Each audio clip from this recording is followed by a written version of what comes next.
he installed this instinct into human beings as well, and that's part of our being created in his image.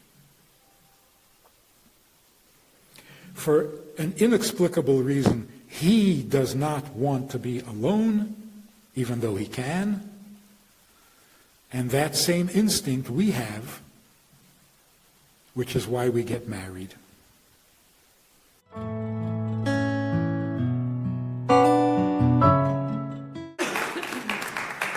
Thank you very much. Do we need a microphone?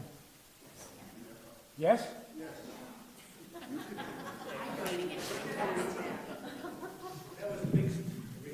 Yeah. Oh, there's a, yeah, okay. A storyful. What? A storyful lecture. I'm going to turn my cell phone off. It always rings while I'm speaking. One time I was talking to about 200 people in New Jersey, and the phone rang.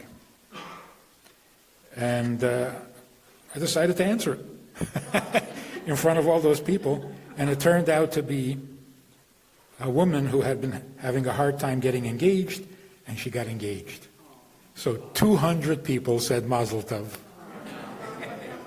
Doesn't always work out like that. So, okay. A storyful lecture on happiness. First thing is, are you sure you want to be happy? I mean, why go there if you don't want? We just assume everybody wants to be happy. It's not true. Happy can be boring. Like always happy? It's not Jewish.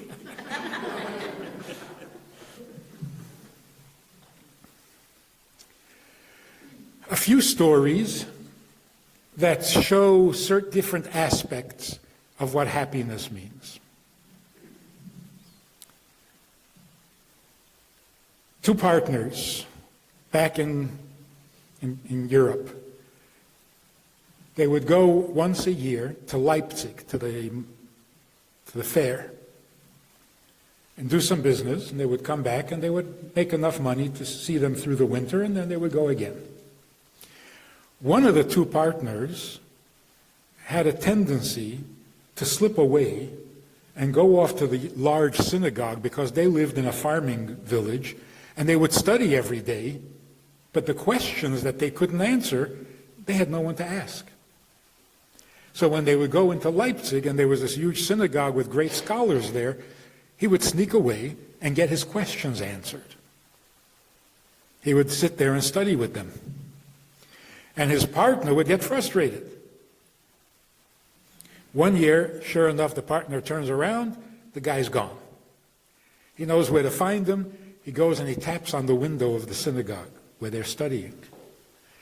And he says, "What are you doing? We got to go do some business." And his partner says, "And what's going to happen if we go to the fair and do business?"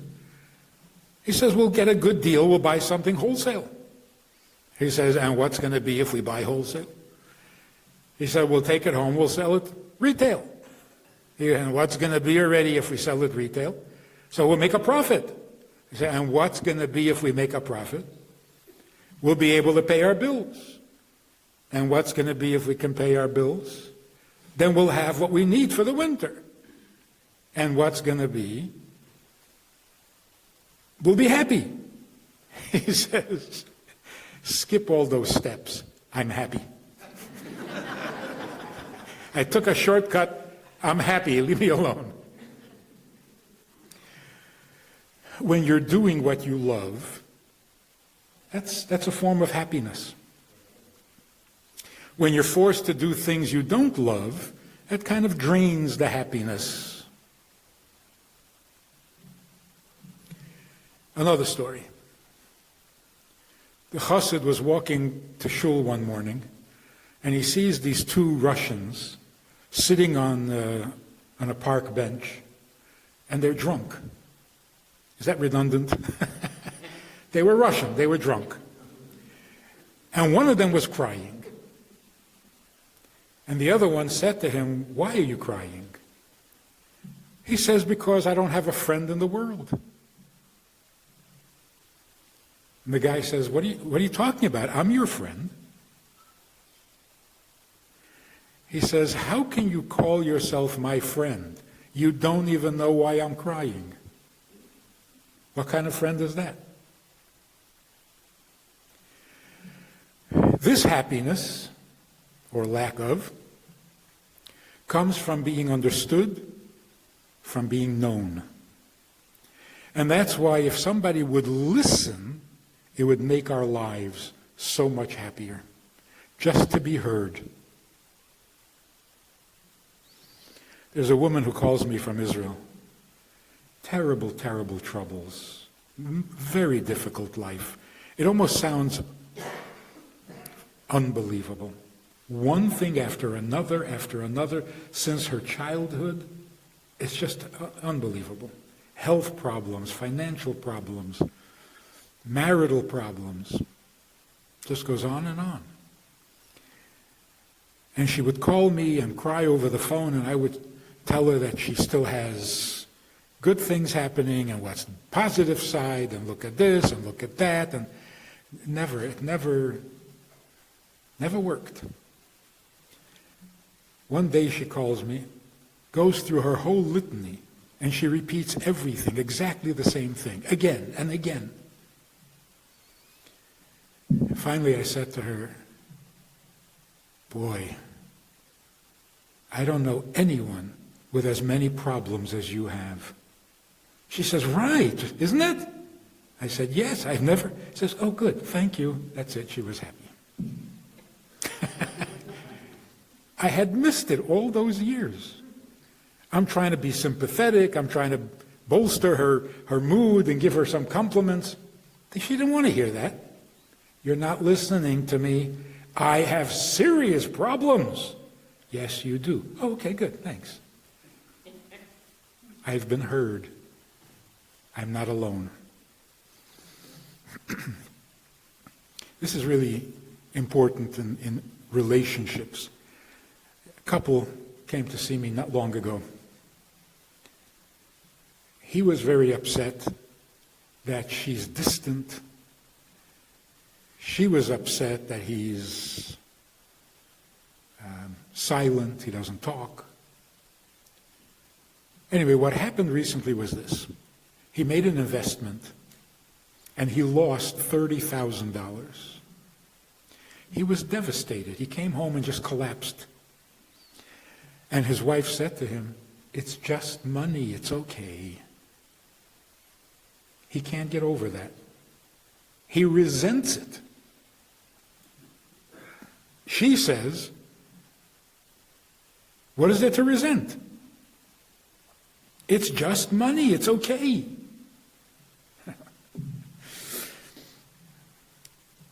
Was she wrong? You can't tell somebody that their problem is not a problem unless you think it is. You can't console someone if you don't think they have a problem.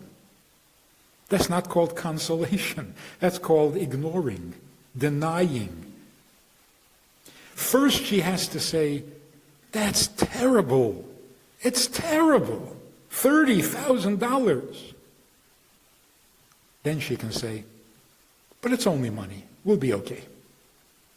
So first she has to hear him, feel his pain.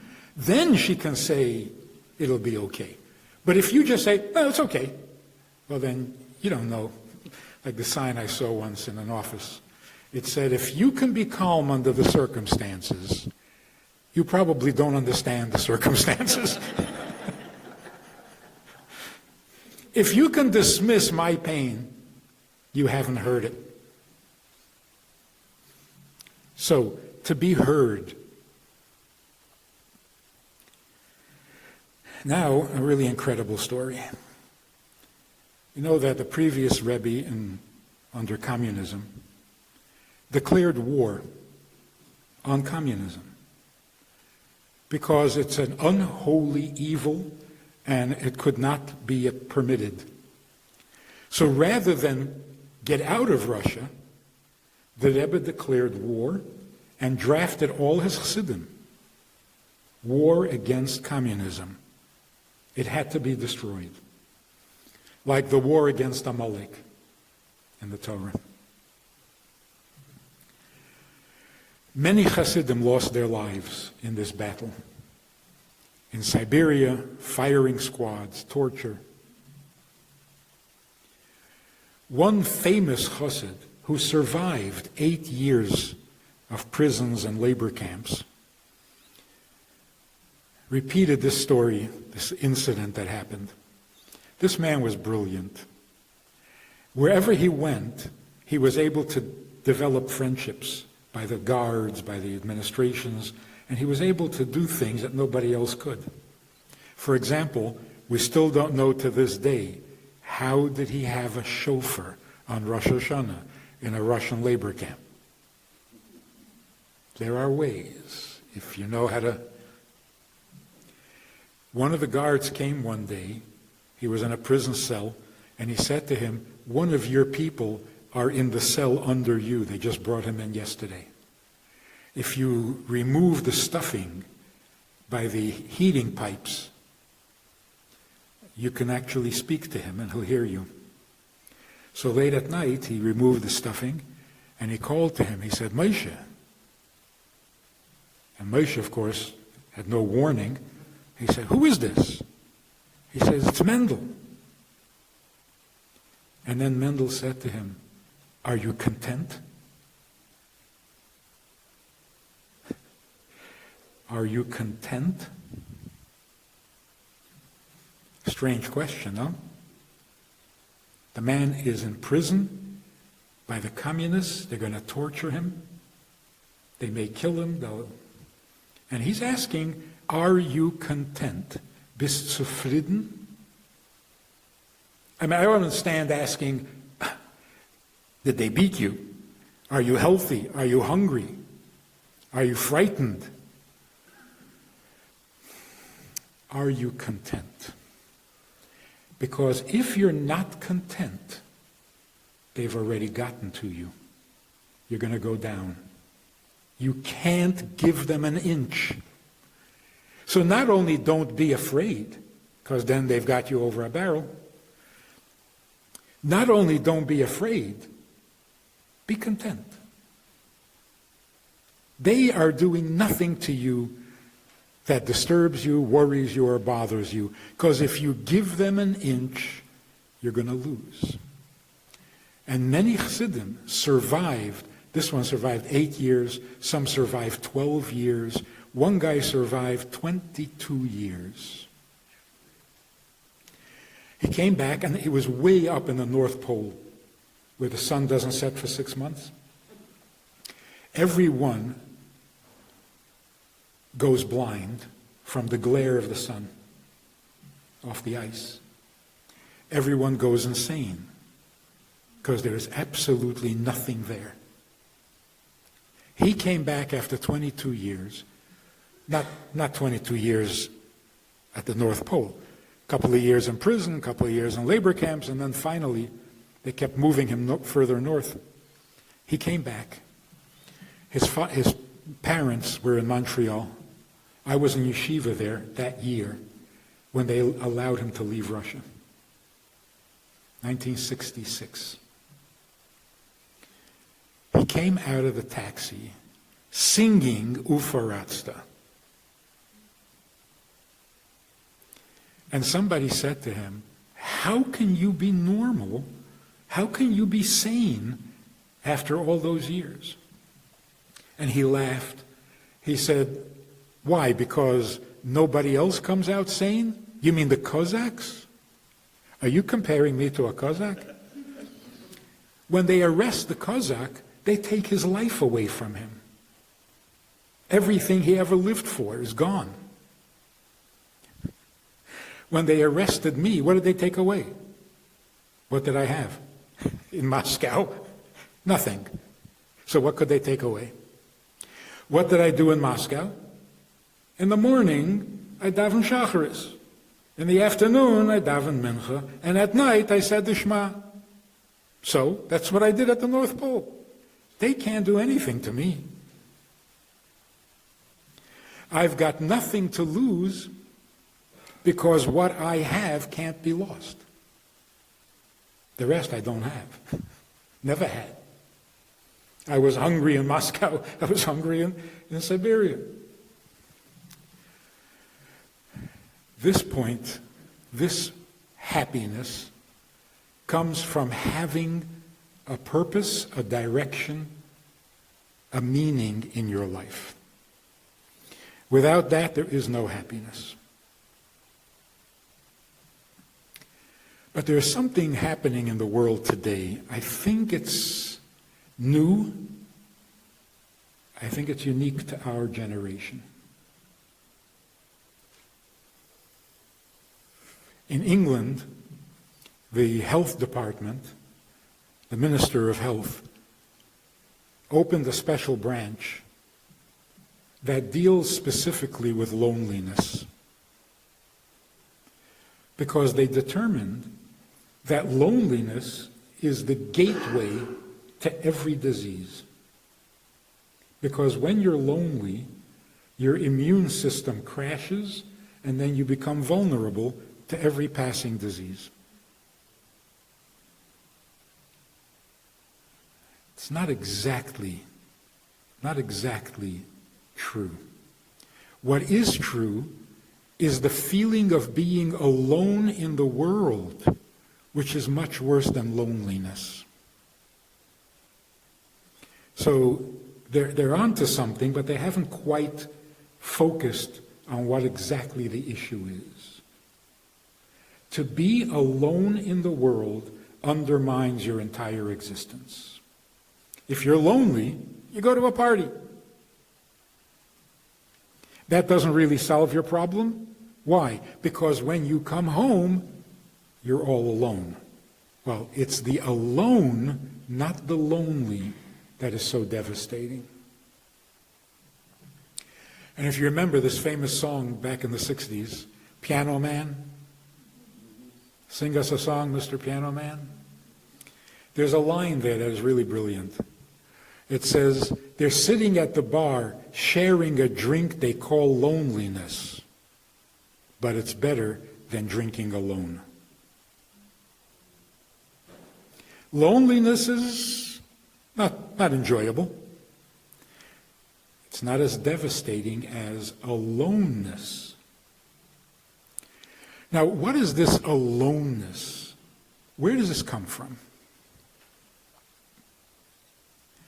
Well, we read in the Torah right at the beginning, where God said, it is not good for man to be alone.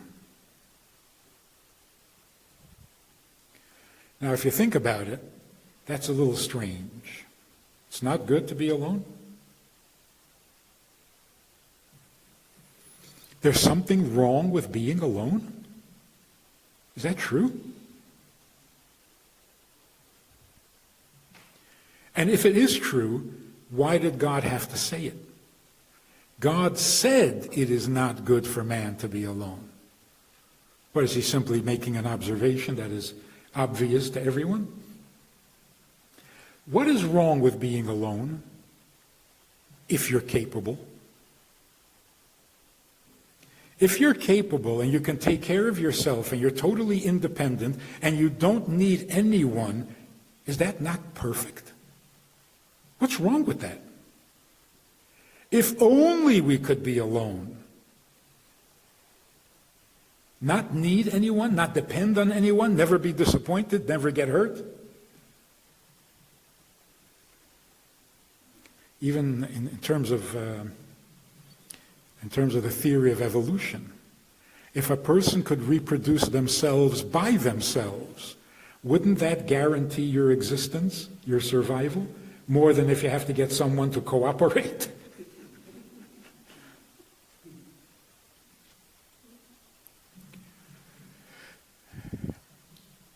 Listen to this amazing, amazing concept. When God said, "It is not good for man to be alone," he was talking about himself. Why did he create the world?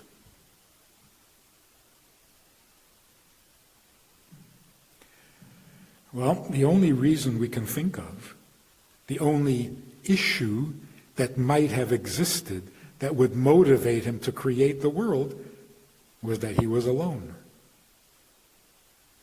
Alone and perfect. So you would think, if you're perfect by yourself, well, what could be better? So God says, I don't like this. I don't like being alone. Why? If you were God, you wouldn't like being alone. It's a godly, divine aspect.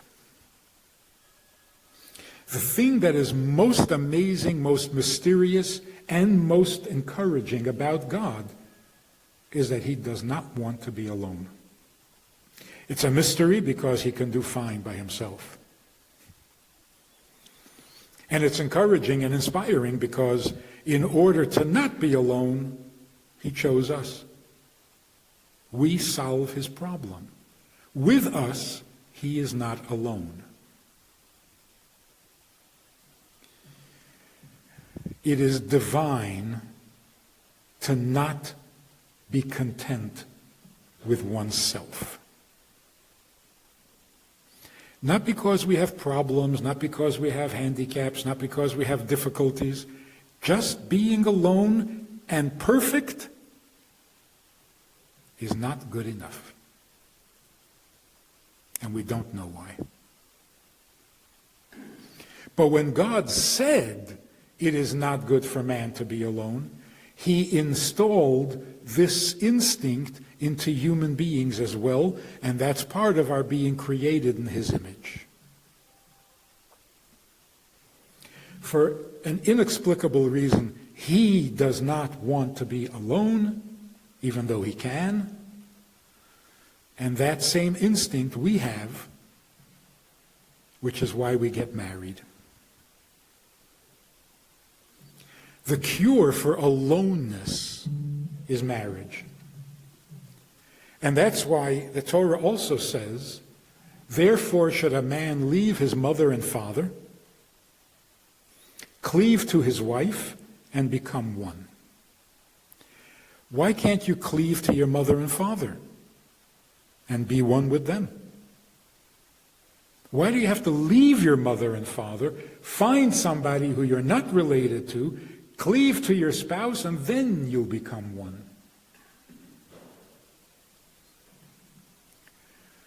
It's because with your mother and father, you're never one. They have each other. You're number 3. And the same with your children. You're not one with your children, as devoted as you are. You're not one with them. You have a spouse. At best, they're number 3. Or 4. Or 14.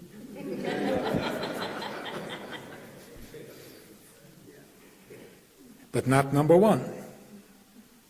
So the cure to aloneness is being attached, cleaved to a spouse. Because with your spouse, you are the only one. Just like we say Hashem Echad, that's our motto in Judaism. God is one, God is one. We don't mean there's only one God. We mean we are one with him. Because that's what he wants. That's what he created the world for. Now, let's apply this in today's world to marriage. A man says, I love everything about my wife. Isn't that nice? Everything? Let's give him the benefit of the doubt. Let's say it's true. He loves everything about her. But listen to the problem. If I love everything about you, do I really need you? Or am I enjoying things about you?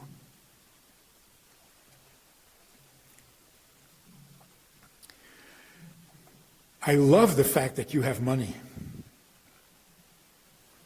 That's really appealing. Makes you really attractive. Because you have money. Oh, that's terrible. Oh, okay, fine. Sorry. No, it's your love.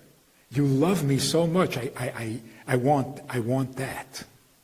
I love how you love me. I also love your sense of humor. I also love your values, and I love the way you talk, and I love the way you look, and I even love your mother. So, where do you fit in? If I say I want to marry you for your money, what I'm actually saying is, just give me the money. If I could just have the money, that would be perfect. But since nothing's perfect in this world, I'm going to have to marry you for your money. Okay? I'll do that. All I want is love. Can you just love me? And leave the rest out. Do I have to put up with you to get your love? I do? Okay. So if I marry you for your money, I'm really married to the money. If I marry you for love, I'm married to the love. If I marry you for your looks, I'm married to the looks. What do I need you for? See, the you that comes with those things, that's what ruins a good relationship. So that's why the first book that I published in 1990, it's called Doesn't Anyone Blush Anymore? Which is a good title, it worked, but it was not the one I preferred. I wanted it to be called Shut Up, I Love You. And back in 1990, Harper San Francisco thought that shut up was a little too vulgar.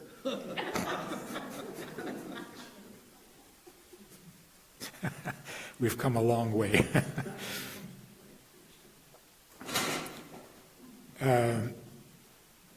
Shut up, I love you. Which means we got married for love. I love you, you love me. Everything would be perfect if you would just shut up. But no, you have to have an opinion. You have to have a personality. Who needs this? Let's just love each other and skip the rest. Which means I don't know what you're doing in my life. Just give me the things I like.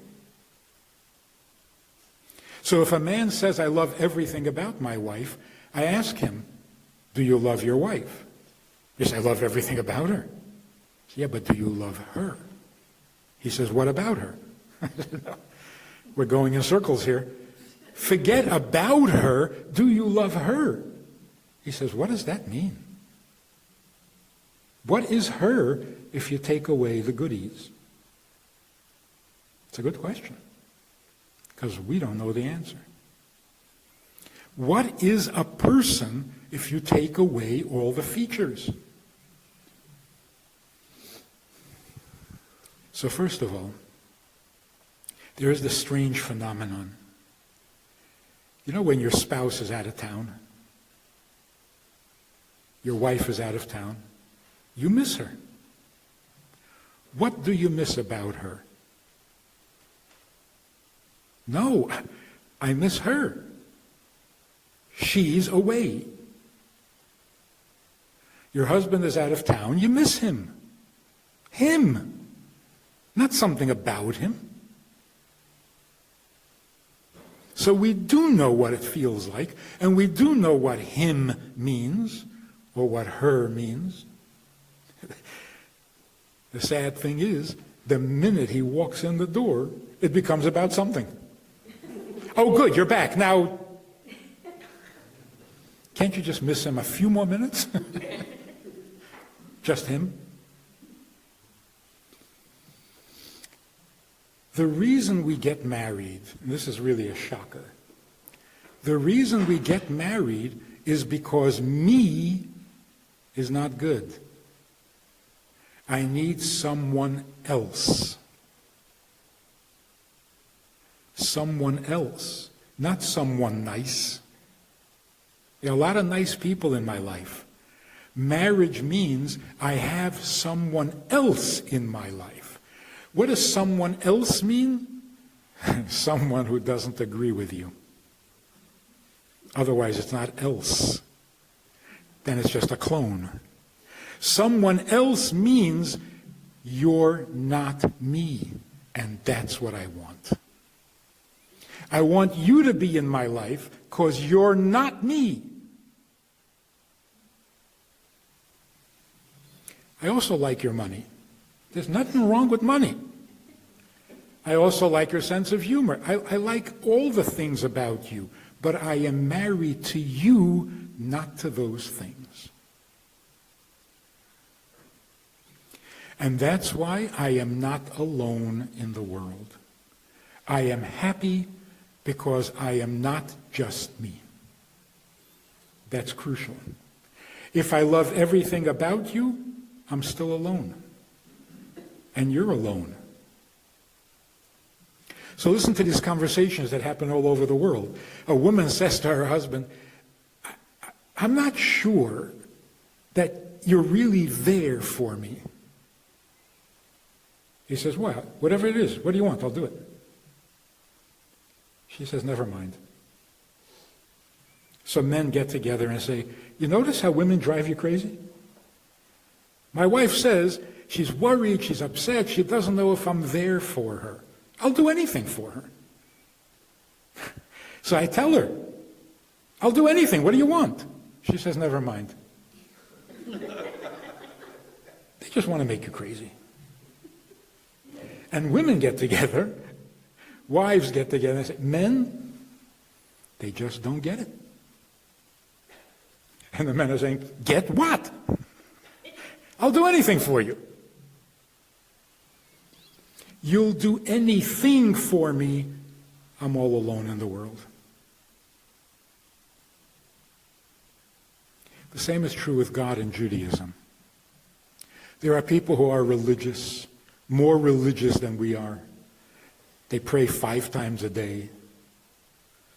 They have all sorts of religious activities. Various religions, they're very... But imagine saying to God, if I serve you, if I love you, if I worship you, and if I obey you, will I get to heaven? Yes? Okay, I'll do it.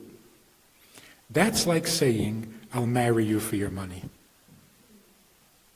It's like saying to God, can you just let me into heaven? No? I got to go through hoops and commandments and stuff to get to heaven? All right, fine, I'll do it. But if I could just get there without you, that would be perfect. See, we don't have that. We don't want to get to heaven. That's never been the goal of Judaism. I mean, for practical reasons. Who are you going to know in heaven? None of your friends are going there. I mean, let's be realistic. Who are you going to talk to in heaven? About what?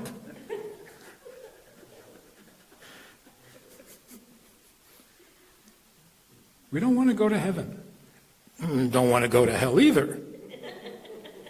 What's wrong with just staying here? That would be the best. Why? Our connection to God is not because he has goodies, because it's his football. You got to play nice. Don't get him angry. That's not Judaism at all. Judaism is, God came to us at Mount Sinai and said, I hate being alone. will you be mine? Can you say no to that? Can't say no to that. So imagine a guy's running down the street, and you stop him, and you say, "What's the emergency? What's lifestyle?" He says, "My wife isn't feeling well. I'm running to get the doctor." And you say, "You really love your wife. That's beautiful." He says, did I say anything about love? We don't get along so good. We haven't talked. So imagine saying, "Well, in that case, what's the hurry? Don't run. Slow down. We'll have a cup of coffee. You'll go for the doctor later. What's the rush?" He would say, "You're crazy. My wife needs a doctor." You say, "But you don't love her." And he would say, "What's love got to do with it? I'm not talking about love. I'm talking about my wife. I'm not talking about something. I'm talking about someone." There's a huge difference. God didn't create the world for something. He doesn't need things. He's God. So people ask, what did God create the world for? You'll never get a good answer, because the question is already misleading. God didn't create the world for what? The question is, who did he create the world for? So in Judaism, you are one with God. So will you do his commandments? Makes him happy, sure. But you're there to do his commandments? No. You're there to be his, because he doesn't want to be alone. Obviously, if you're married, you do for each other, because you're there for each other.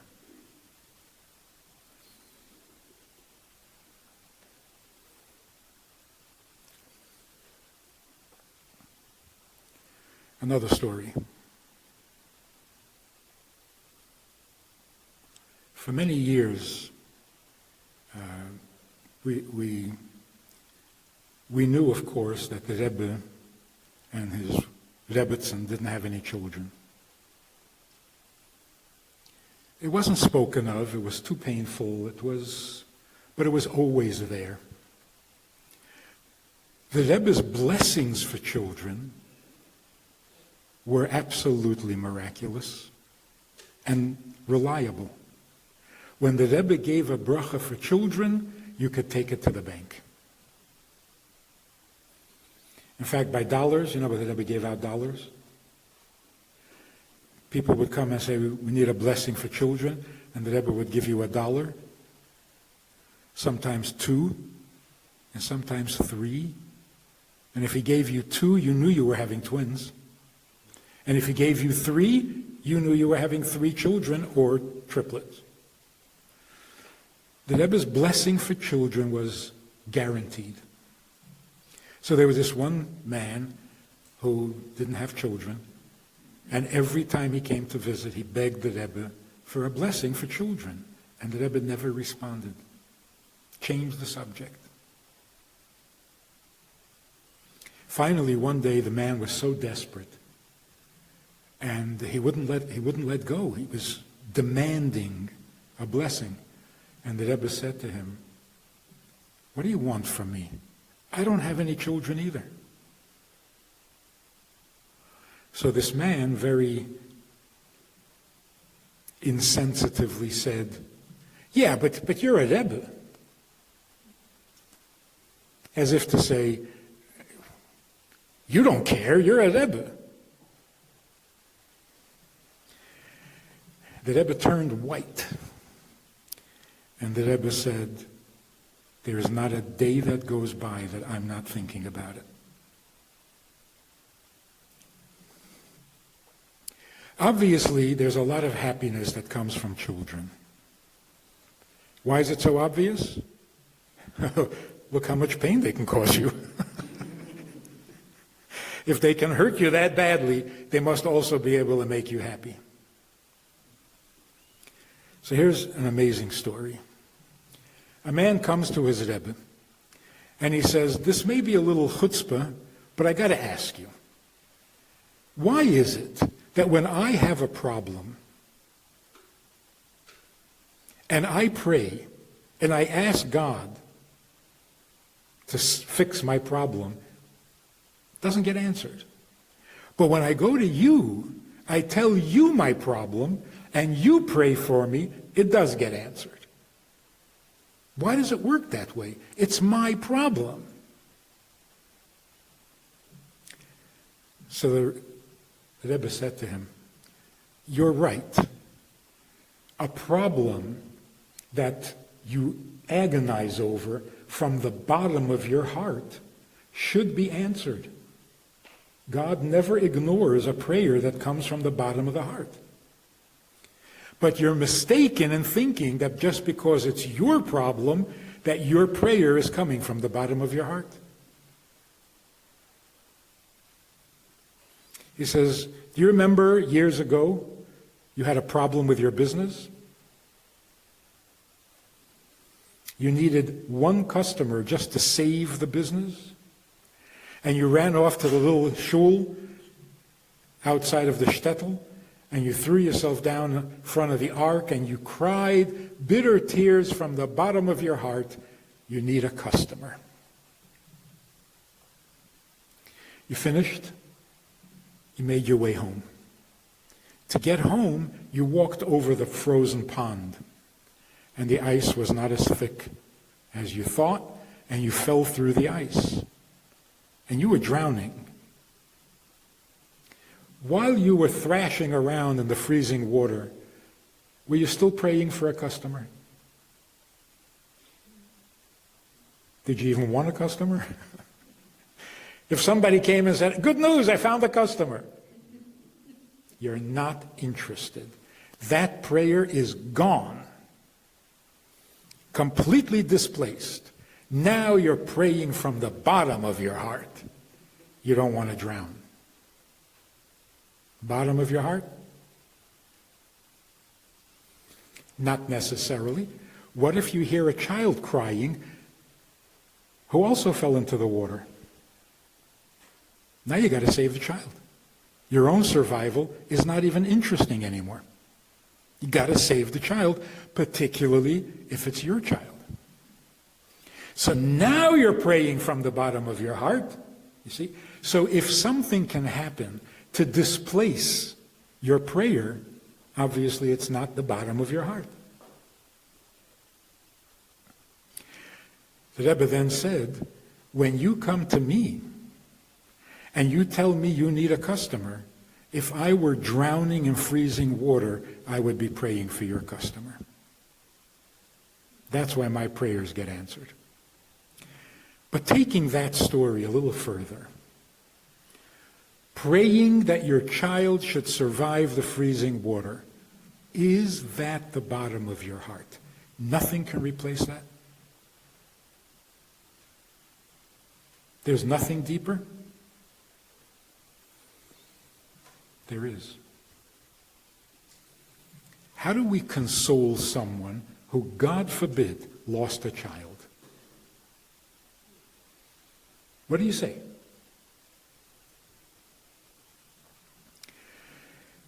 It's not easy. But you don't say, you definitely don't say, don't cry, don't cry. He was a lousy kid. No big deal. No great loss. A stupid kid. You don't say that, right? You say the opposite. You say, oh, I knew your child. What a wonderful kid. What are you doing? Are you making it easier or harder? Doesn't that hurt more? No. turns out that at the bottom of our heart, really, nothing goes deeper. At the bottom of our heart, we need our children to be good.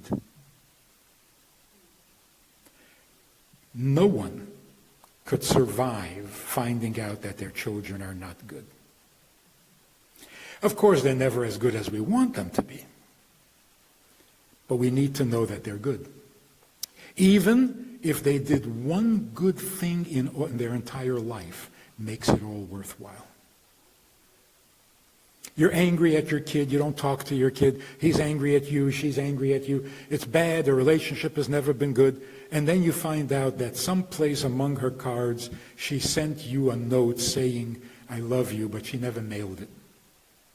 That's it. Everything's forgiven, everything is good.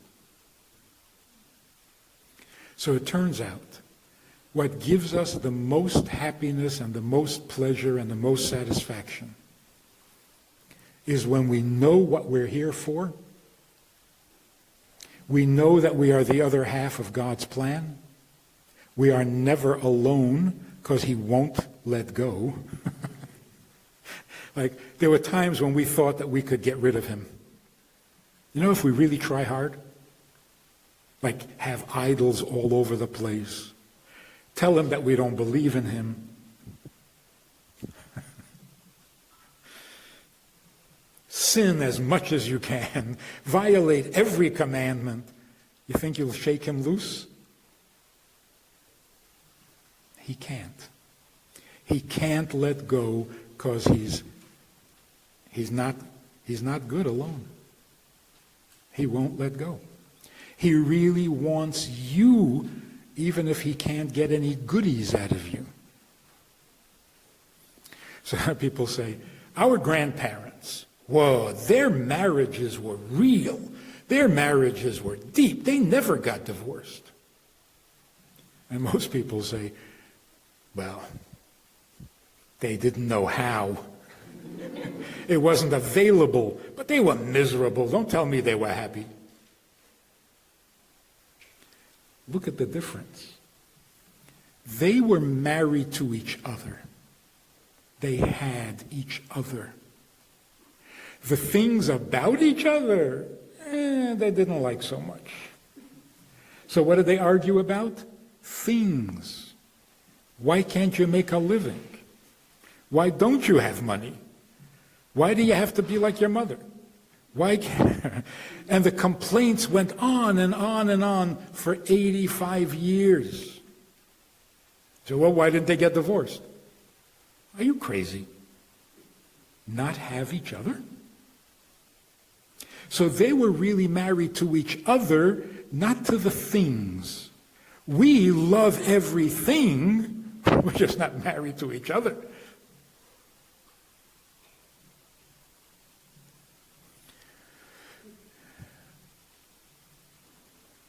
There's a rabbi, you've heard the story, but it's a really good one. There's a rabbi in Israel who is really brilliant in every science, in every subject. He's brilliant. He gives a class in Gemara, a Talmud class, at the university in Yerushalayim. All the professors come because it's a brilliant class. But for a long time, there was one professor who wouldn't come. They invited him, he wouldn't come. So one day the rabbi meets the professor at some event, and he says to him, why don't you come to the class? Your colleagues come, they enjoy. Come, you'll enjoy. He says, I don't belong at a Talmud class because we have nothing in common. And the rabbi says, what are you saying? We have nothing in common. He says, you don't know me. Since the war, I came to Israel as a teenager. I eat pork on Shabbos. The rabbi said, only on Shabbos? He says, spitefully on Shabbos. So the rabbi said, You see, we do have something in common. We both observe Shabbos.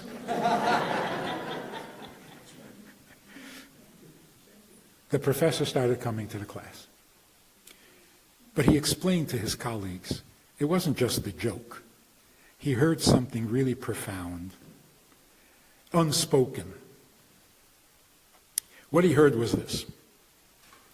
He says to the rabbi, I eat pork on Shabbos. I don't belong at a Talmud class. We have nothing in common. I'm not into Judaism anymore. And the rabbi says to him, you're not? You're not into Judaism? Why do you eat pork? Because you're angry at God.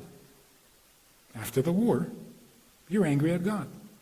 So you want to do the most un-Jewish thing you can think of. What is that? Eat pork. Because everyone knows Jews don't eat pork. So you started eating pork. But it didn't feel like enough of a punishment. So you decided to add insult to injury. You're going to do it on Shabbos. So now you're eating pork on Shabbos. So listen to yourself. You believe in God, otherwise who are you angry at? You believe he runs the world, so it must be his fault. You believe in kashrut, how do you know that pork is not kosher? And you believe that Shabbos is a holy day, otherwise why does it feel so good to eat the pork on Shabbos? So you believe in God, you believe he runs the world, you believe in the Torah, you believe in kosher, you believe in Shabbos.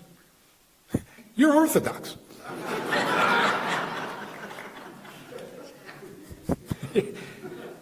Almost a fanatic.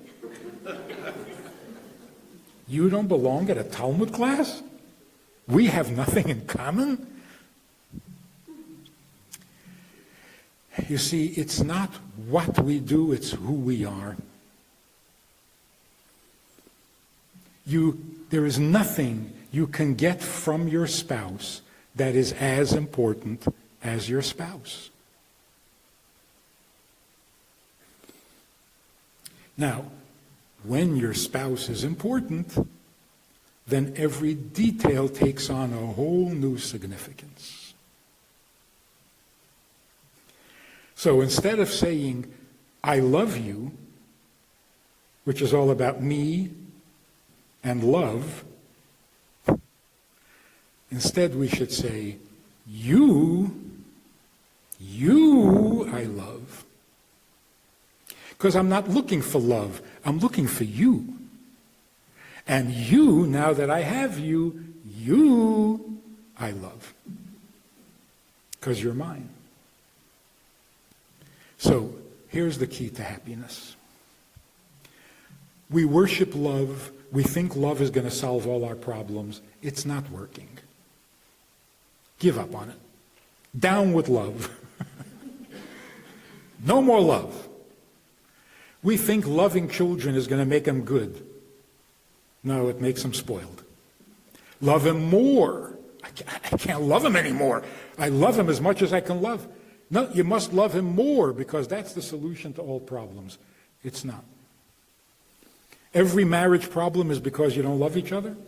Not true. There is something much more powerful than love. And that's called home. You get married, you create a home. Now, what exactly is a home? When you walk in the door of your home, you know that you are where you belong. This is my home. That's why Jews have such complexes, because it's been a long time that we haven't had a home. You don't quite feel at home in somebody else's country. But when you come home to your home, what is so magnificent, so wonderful about it, you can relax now. You can breathe your home. It's where you belong. You go out to work, it's where you work. It's not your home. Now, when you come home where you belong, you're doing exactly what you're supposed to be doing. Many people at work, in their profession, they're not exactly sure that this is what I'm supposed to be doing. I like what I'm doing. Is it what I'm supposed to be doing? I don't know. And you are with the person that you are supposed to be with. You can love other people, and it's nice, but it doesn't feel like the person you belong with. So when you come home, you have this triple pleasure. I am where I belong, I'm doing what I'm supposed to be doing, and I'm with the person I'm meant to be with. It's magnificent. When you're home, there's no place else you'd rather be. When's the last time you felt that? To be so comfortable where you are, there's no place else you'd rather be. And what are you doing? There's nothing else you'd rather be doing. And who are you with? There's no one else I'd rather be with. Now you know what heaven means. That's heaven. Heaven means when the soul goes back to the world of souls. Why is that so pleasant? Why is that so pleasurable? Because the soul in a body doesn't feel at home. But a soul among souls, I am where I belong, I'm doing what I'm supposed to be doing, and I'm with who I'm supposed to be with. That's heaven. And that's home. So when people say to me, you really believe in heaven and hell? I said, Mike, you've never been there? You've never been to heaven? You need marriage counseling. And when you come into your home and it doesn't feel comfortable, is that not hell? Is that not in your own home?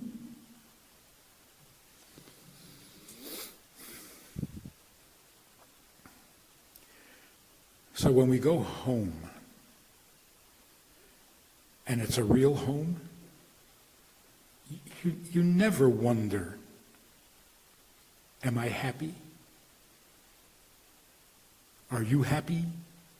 It's not even a question, not even an issue. You have something so wonderful that everything else just fades. You may not be happy, you may not be healthy, you may have all sorts of problems. But when you're home, everything is good. You don't love each other? You'll try tomorrow. You're not feeling so well. So sein gesund. How else did we survive all these years? When's the last time we've been happy? I was talking to a group of ministers, Lutheran ministers. I speak to the graduating class at the seminary in St. Paul. And then when they come back for their weekend retreats, they come to the Chabad house. And anyway, so I'm talking to this group of ministers. And we're talking about Judaism and whatever it was. And one of them asks, so why do you suffer so much? Now, among ourselves, we love to talk about how much we suffer. We outdo each other in suffering. Oh, you think that was bad? You think you had a hard time? The guy says, I ran my car into a tree. He said, oh yeah? How high up the tree? We love to talk about how much we suffer and how long we've suffered. But when he asked the question, it didn't feel good. It's like, this is an inside joke. It's not, It didn't feel right for him to be asking. So I said, what? We suffer? What gives you the impression? He says, oh, come on, throughout all of history you've always suffered. I said, oh, throughout all of history we've been there. So it seems like we suffer more. No, we just live longer. It's like the Romans didn't suffer much. They became extinct, and then you don't suffer anymore. And besides, how many holidays you have on your calendar? 2? Have you seen our calendar? I think we're having much more fun. We have holidays. We think we make them up. There's a holiday called Tu B'Shvat. You know what that is? We didn't come out of slavery. We weren't saved from Haman. We weren't. What happened on Tu B'Shvat? Nothing. Wait. At that time, under the ground, seeds are starting to. Something is stirring. It's not spring yet, but something underground that nobody sees. Something is starting to. Okay, holiday.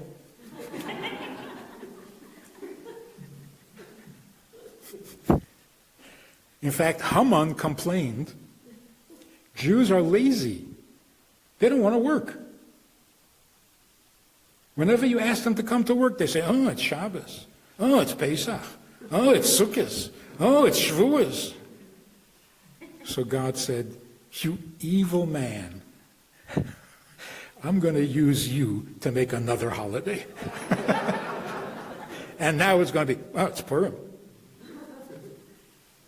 So we really are having more fun because we know what we're here for. And that is the cure to the existential angst. You know this guy who's suing his parents? You know what I'm talking about? He's suing his parents for giving birth to him without his consent. That's brilliant. They threw it out of court. But the idea is interesting. I didn't ask to be born, so you have to pay all my bills. That does make sense, you know? You got to admit. I didn't ask to be born. That is today's biggest problem. It's not finances, and it's not health, and it's not politics. Our biggest pain is that consciously or subconsciously, we are disturbed by the fact that we didn't ask to be born. Even children are saying it. You tell your child to clean up his room, he says, I didn't ask to be born. So if I didn't ask to be born, how did I suddenly get saddled with a job? I don't even have to be here. So just let it go and be happy that I'm not suing you. It's true, we don't ask to be born. And we don't ask to be born because we don't need to be born.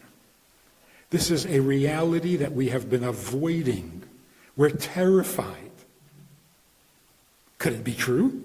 I don't even have to be here? That's scary.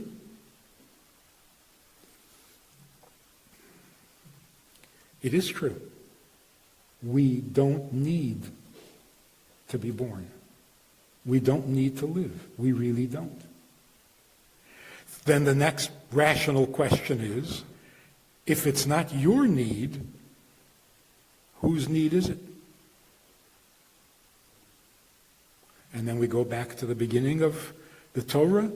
God said, I'm creating you. You're going to be born because I can't be alone. I need you. So I don't need me. He needs me.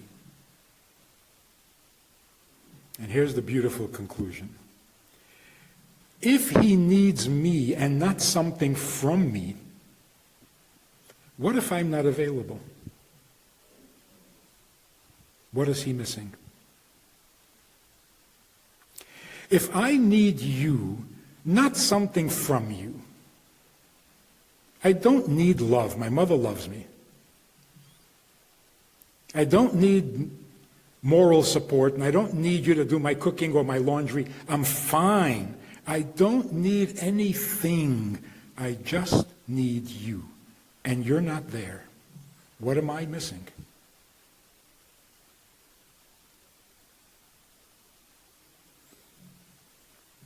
I'm not missing anything. You're missing in my life.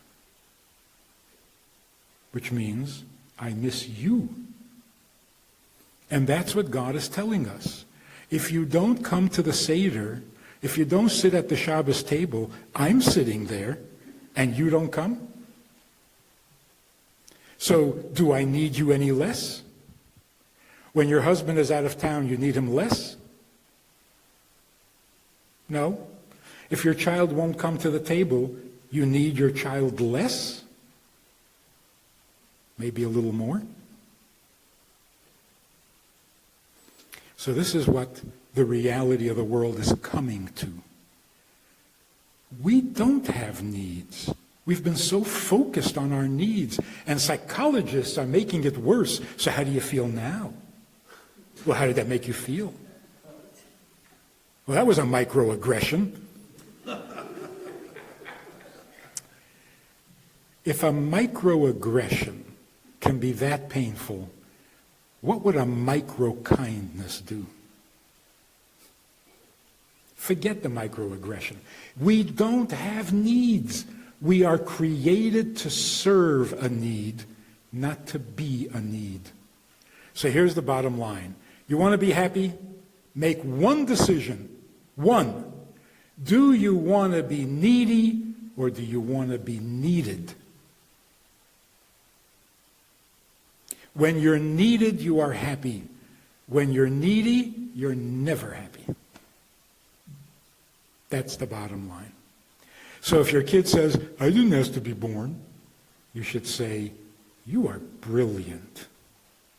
Philosophers used to wonder about that. You're 11, and you already know? Of course you didn't ask to be born. Neither did I. We are not here to solve our problems. That doesn't make any sense. God creates us with problems and says, solve them. That's crazy. We are not needy. Everything that we have in our lives is part of God's need. He made you. You know, there are women who don't want to be women, don't think they're women, don't choose to be women. There are men who don't choose to be men. I said something about Jewish tradition. I said, Jewish tradition means you do what your grandfather did, what your Zaidi did, and what his Zaidi did. And this feminist says, hey, why are you ignoring 50% of the population? What did I say? You said grandfather. Why didn't you say grandmother? I said, oh, you're behind the times. How dare you assume that my grandfather was a man?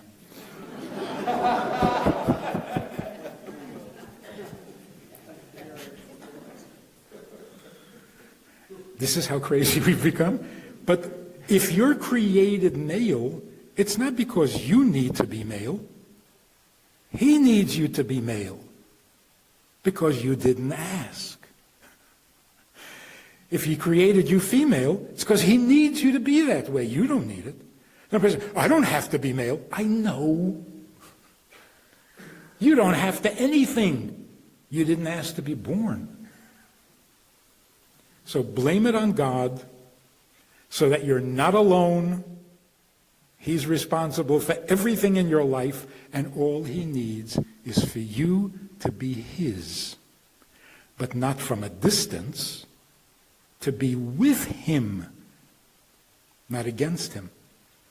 But even if you're against him, he doesn't need you any less. Maybe he needs you a little more. Partner with Rabbi Friedman. Visit itsgoodtoknow.org/support.